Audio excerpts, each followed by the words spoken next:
Bismillahirrahmanirrahim. Assalamualaikum warahmatullahi wabarakatuh. Selamat pagi anak-anak kelas 2. Apa kabar? Semoga selalu sehat ya.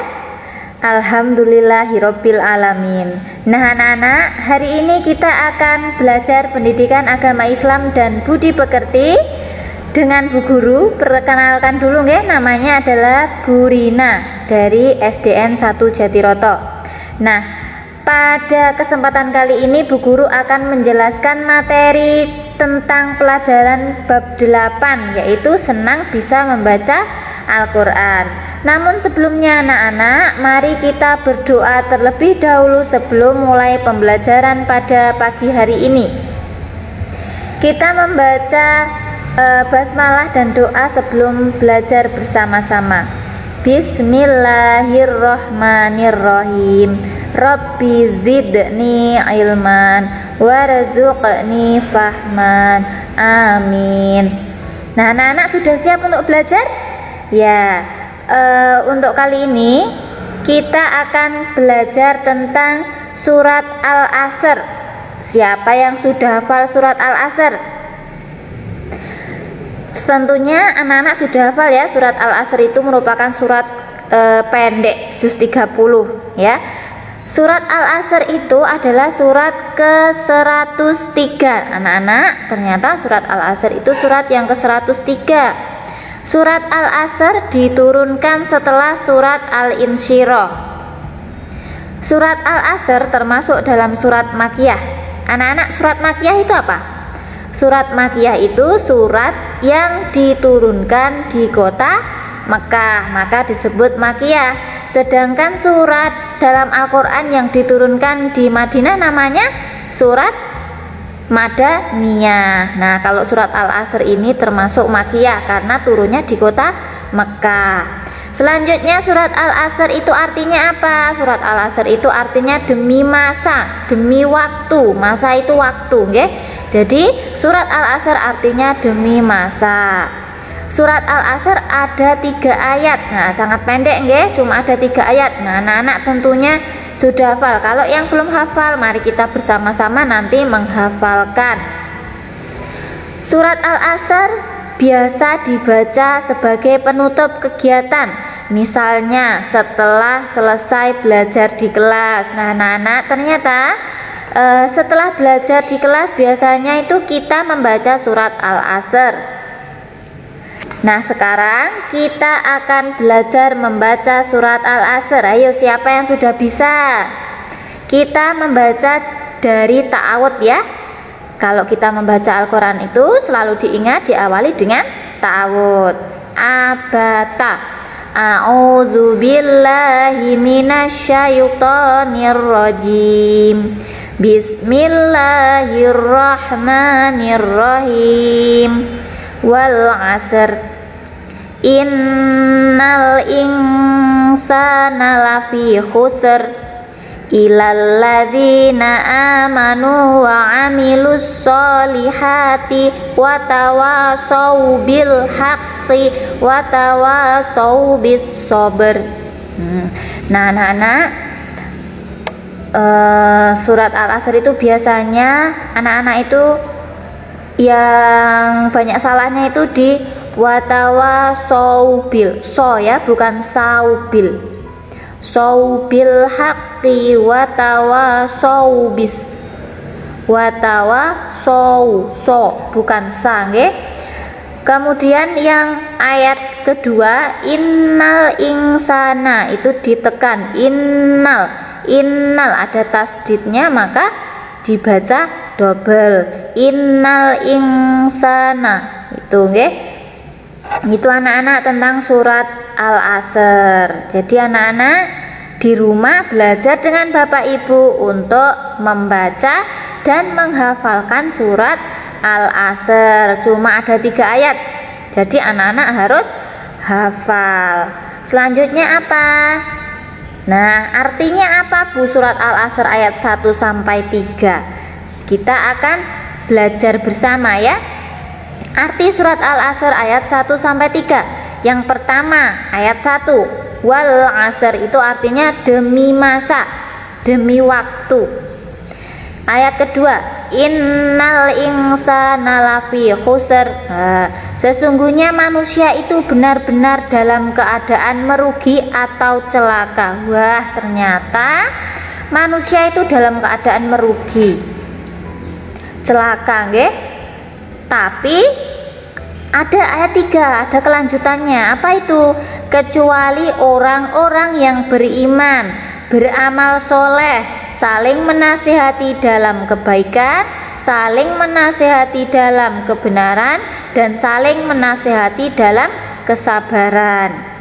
Itu adalah arti dari surat Al-Asr ayat 1-3. Jadi anak-anak, manusia itu dalam keadaan merugi, kecuali ada beberapa golongan ya yang tidak akan merugi. Yang pertama itu tadi orang yang beriman, yang kedua orang yang beramal soleh, yang ketiga orang yang saling menasihati dalam kebaikan, saling menasihati dalam kebenaran, dan saling menasihati dalam kesabaran. Itu adalah mereka orang-orang yang tidak merugi.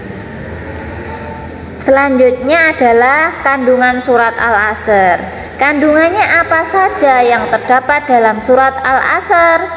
Nah, jadi kandungannya, Allah itu bersumpah dalam surat Al-Asr, yang artinya demi masa itu tadi ya, itu adalah sumpahnya Allah. Jadi Allah itu bersumpah kalau manusia itu dalam keadaan merugi itu tadi. Hal ini sebagai tanda betapa sangat berharganya waktu atau umur. Jadi waktu kita, umur kita itu sangat berharga. Jangan sampai menjadi orang yang merugi. Kita harus mengisi waktu dengan kegiatan yang bermanfaat. Jadi ketika kita tidak ingin menjadi orang yang merugi, kita harus menggunakan waktu kita dengan kegiatan yang bermanfaat. Surat Al-Asr berisi peringatan kepada manusia. Nah, jadi Allah memberi peringatan kepada manusia agar manusia itu tidak merugi. Jadi manusia itu pasti akan merugi, kecuali siapa tadi?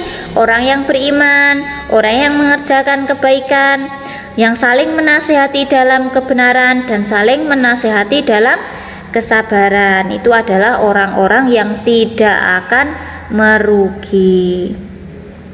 Selanjutnya adalah pesan surat Al-Asr. Apa saja pesan surat Al-Asr? Yang pertama, menjaga keimanan kepada Allah Subhanahu wa Ta'ala.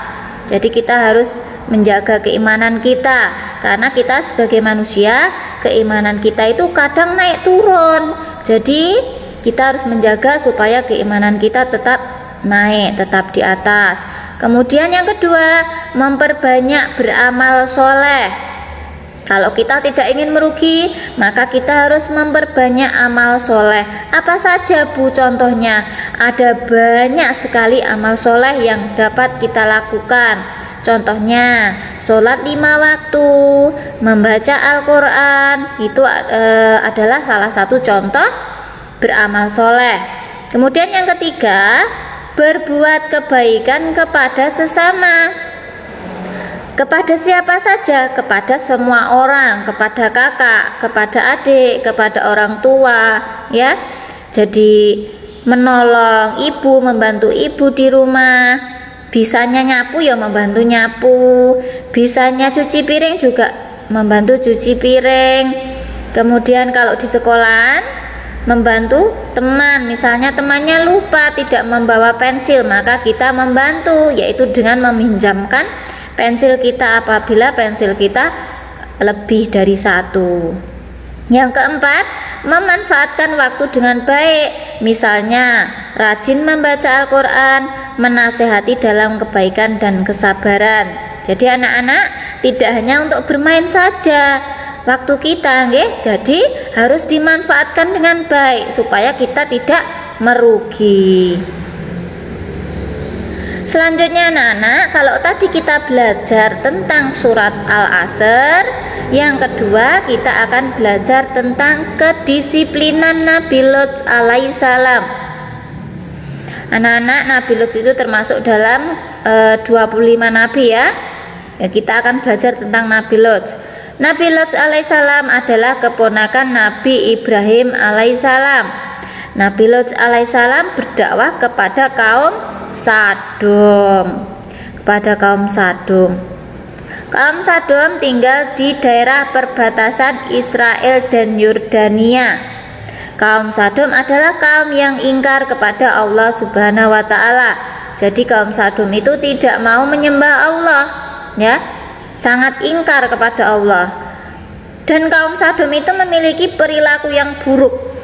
Apa saja perilaku tercela kaum Sadom? Di antaranya adalah kaum Sadom itu suka mencuri dan merampas harta orang lain. Kaum Sadom itu juga tidak setuju dengan pernikahan. Nah, anak-anak kalau menikah itu kan laki-laki dengan perempuan, ya. Tapi kalau kaum Sadom itu tidak. Mereka itu laki-laki suka dengan laki-laki, perempuan juga suka kepada perempuan. Nah, itu tidak diperbolehkan, ya. Dalam Islam itu dilarang. Laki-laki kok suka sama laki-laki, itu dilarang. Laki-laki menikah dengan laki-laki itu dilarang. Lah, itu kaum Sadom malah melakukan perbuatan tercela itu. Selanjutnya Nabi Lot alaihissalam itu mengingatkan kaum Sadom dengan penuh kasih sayang dan lemah lembut. Mengingatkan apa? Untuk kembali kepada Allah, kembali ke jalan Allah, supaya mereka mau menyembah Allah, supaya mereka itu tidak berbuat buruk lagi. Tetapi apa yang terjadi? Kaum Sadom itu malah menolak dengan sombong. Jadi tidak mau mengikuti ajakan Nabi Lot. Mereka terperdaya tipu muslihat setan dan iblis, termasuk istrinya Nabi Lot. Nah, anak-anak, ternyata istrinya Nabi Lot itu juga ingkar kepada Allah. Kemudian Nabi Lot itu terus berdakwah, ya.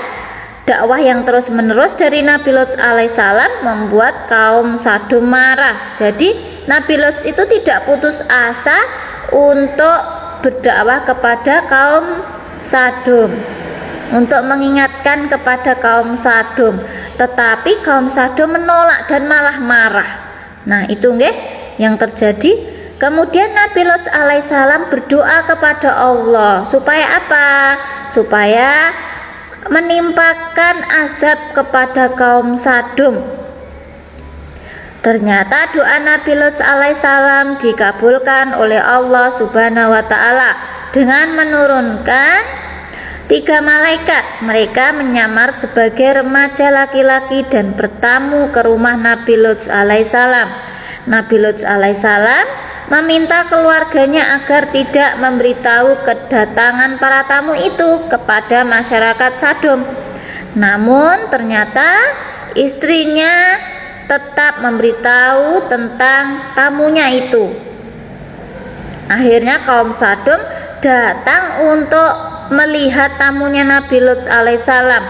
Kaum Sadom mengetuk pintu rumahnya Nabi Lot, kemudian masuk ke rumah. Mereka melihat 3 pria tadi, ya, yang tadi itu jelmaan malaikat, dan mata mereka menjadi buta.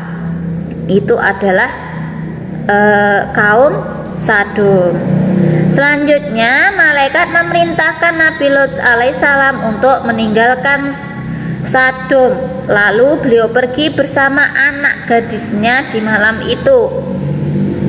Pada waktu menjelang fajar terjadi getaran dahsyat yang mengangkat dan membalik tanah wilayah itu dan membinasakan kaum Sadom termasuk istrinya. Jadi itu adalah azab yang diberikan kaum Sadom dari Allah. Jadi getaran yang dasar itu apa? Gempa bumi, nggih. Kayak gempa bumi itu kemudian tanahnya itu terbalik sampai terbalik-balik dan akhirnya membinasakan kaum Sadom termasuk istrinya Nabi Lot itu tadi. Itu adalah cerita tentang Nabi Lot alaihissalam. Kisah Nabi Lut alaihissalam dijelaskan dalam Quran surat Al-Anbiya ayat 74 sampai 75. Kemudian dalam surat Asy-Syura ayat 160 sampai 175. Kemudian terdapat juga dalam surat Hud ayat 77 sampai 83. Anak-anak bisa membuka Al-Qur'an di rumah masing-masing nggih untuk membaca artinya juga. Setelah itu apa? Kita dapat meneladani sikap Nabi Lut alaihissalam yang gigih dalam berdakwah dengan sungguh-sungguh. Jadi meskipun tadi ya Nabi Lut itu ditolak oleh kaum Sodom, tapi Nabi Lut itu tetap gigih dalam berdakwah, tetap bersabar. Nah, kita harus meneladani sifatnya Nabi Lut alaihissalam. Kemudian orang yang menggunakan waktu sebaik-baiknya disebut disiplin. Islam mengajarkan kita untuk disiplin dalam beribadah maupun dalam keseharian. Contoh perilaku disiplin adalah mendirikan sholat tepat waktu, disiplin ketika antri di bank, antri di swalayan misalkan di minimarket mau jajan itu antri toh, itu juga namanya disiplin nggih. Kemudian membuang sampah di tempatnya dan lain sebagainya, itu adalah contoh perilaku disiplin. Jadi ketika waktu sholat duhur sudah azan itu langsung sholat, itu namanya adalah disiplin, tepat waktu, tidak molor nggih. Itu anak-anak tentang Nabi Lut alaihissalam. Dan tadi yang pertama tadi tentang surat Al-Asr nggih. Anak-anak belajar di rumah, hafalkan surat Al-Asr ayat 1 sampai 3. Kemudian Nabi Lut itu juga dipelajari di buku LKS ada nggih, itu dibaca. Cukup sekian nggih dari Bu Guru pembelajaran hari ini. Kemudian Bu Guru minta maaf apabila dalam kesempatan pembelajaran tadi memiliki banyak kesalahan. Kemudian anak-anak tetap semangat belajar dari rumah, tetap sabar, semangat belajar dari rumah. Kemudian jangan lupa jaga kesehatan, selalu memakai masker ketika keluar rumah dan sering-sering cuci tangan. Tetap semangat belajar dari rumah bersama Bapak dan Ibu. Nah, anak-anak, kita tutup dengan bacaan hamdalah bersama-sama. Alhamdulillahirabbil alamin. Billahi taufik wal hidayah. Wassalamualaikum warahmatullahi wabarakatuh.